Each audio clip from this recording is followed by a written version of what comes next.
Estamos en la feria más importante del ferrocarril del mundo, Innotras, en Berlín, 2018. Más de 30 empresas vascas están aquí presentes, representan más de 7.000 empleos directos en Euskadi, exportan más de 1.700 millones al año. En definitiva, tienen una importancia vital en el sector industrial vasco y están mostrando ya productos innovadores.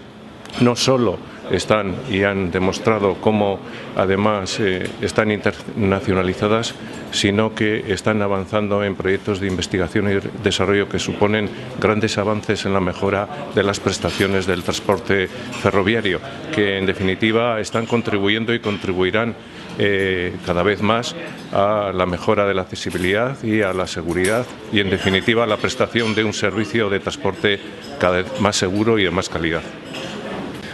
Gaur eta aste honetan ikusi izan dugunen Innotransen da, feria honek dakan garrantzia mundu mailan handienetarikoa delarik.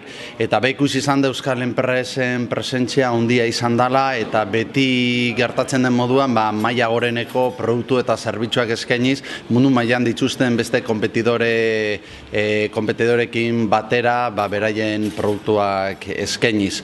Ikusi izan ditugun gauzere garrantzitsuenetarikoen artean digitalizazioa azpimarratuko nuke. Azkenean beste sektoretan gertatzen den moduan mundu mailan balio erantzia emango duen teknologia izango bai da eta hortan ikusten dugu euskal enpresek ere lan handia egiten dutela eta horregaitik oso valorazio positiboa egiten dugu aste honetan feria honek eman duenaz.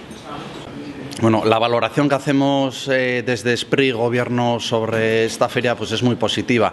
Primero de todo hemos podido ver que esta es la feria, la gran feria en cuanto a temas de transporte se refiere y también hemos visto que la presencia de empresas vascas es muy notable. Y empresas vascas, al igual que pasa en otras ferias, que van con productos y servicios de muy alto valor añadido, compitiendo con otras empresas a nivel mundial, en todos los mercados.